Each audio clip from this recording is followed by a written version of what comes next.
국회의원의 특권 내려놓기를 경쟁적으로 약속하며 청년 일자리 창출을 외쳐왔던 의원들이 자기들의 자녀들은 취업 특혜를 받게 했다. 사실 실망이 이만저만이 아닙니다. 도대체 왜 이렇게 된 걸까요? 입법부의 일원이 잘못을 하면 막을 방법이 없는 걸까요?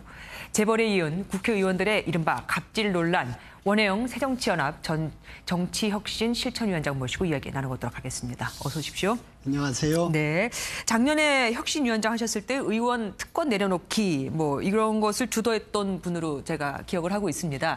참 일련의 사건들을 보시면서 곤혹스러우시겠어요.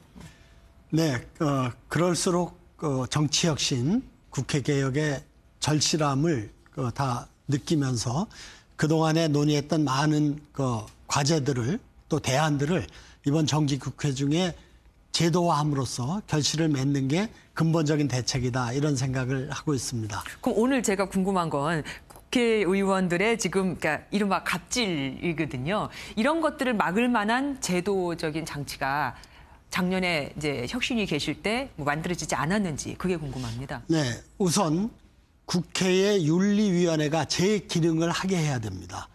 아무래도 팔이 안으로 굽는다고 얘기하지 않습니까? 네네. 국회의원들만으로 현재 국회윤리위원회가 구성되게 돼 있습니다. 네네. 그래서 저희 당 혁신위원회에서는 반 이상을 외부 인사 전문가들로 구성하게 하자. 엄정하게 심판하게 하자. 그리고 문제가 생기면 자동적으로 윤리위원회 회부하고 또 심사해서 판정하는 기간을 60일이면 60일 이렇게 정하자. 지금 많은 의원들이 그런 안을 내고 있고 거기에 그렇게 담겨져 있습니다. 그러니까 작년에는 제도화되지가 못한 거네요, 결국은. 그렇지만 아직까지도. 그걸 제도화하기 위한 노력이 돼 있고 법안으로 구체적으로 제출돼 있습니다. 네. 이번 정기국회에서 논의해서 결정하면 됩니다. 예, 이번에 논의가 안 되면 안 되는 거네요. 그건 국회가 자정 능력을 포기했다고 봐야 되겠죠.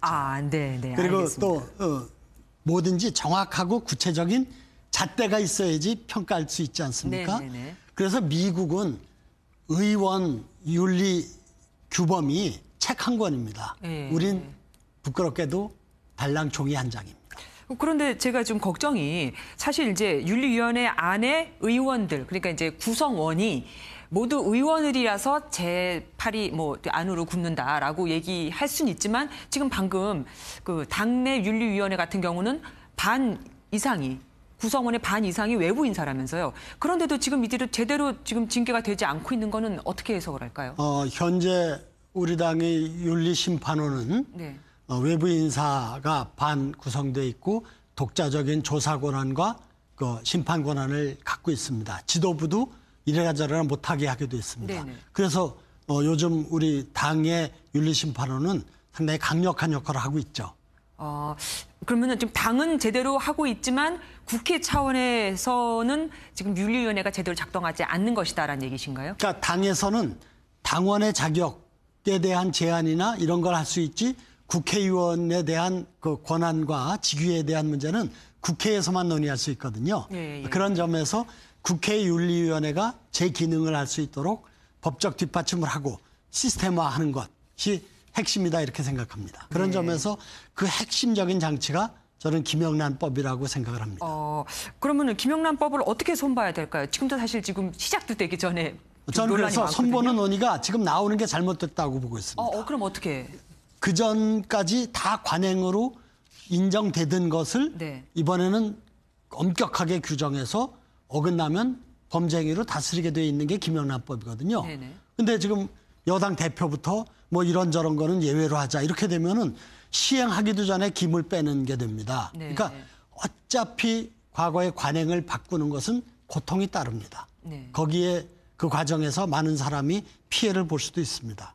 그러니까 우리가 그런 것을 감수하겠다는 각오로 김영란법을 만든 것이기 때문에 이 취지를 살려서 실행하면서 문제가 있으면 수정하는 것이 옳은 태도지, 네. 시행도 전에 문제 있으니까 바꾸자, 이렇게 얘기하는 것은 적절치 못하다, 이렇게 생각합니다. 그러니까 국회의원뿐 아니라 농축산업계가 다 힘들어져도 우리 모두 그것을 감수해야 된다.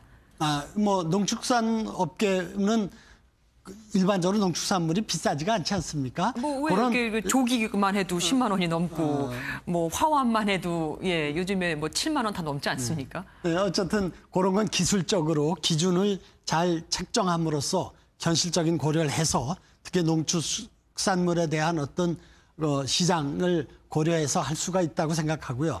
어쨌든 이런 문제점 때문에 김영란법 자체를 흔드는 것은 가뜩이나 어려운 법을 우리 스스로가 좀 감수하면서 정치 문화를 바꾸자, 또 공직자의 문화를 바꾸자 결정한 건데 근간을 흔드는 것은 결과를 미치는 것은 우리가 경계해야 된다 이런 생각입니다. 예, 오늘 말씀 감사합니다. 고맙습니다. 네.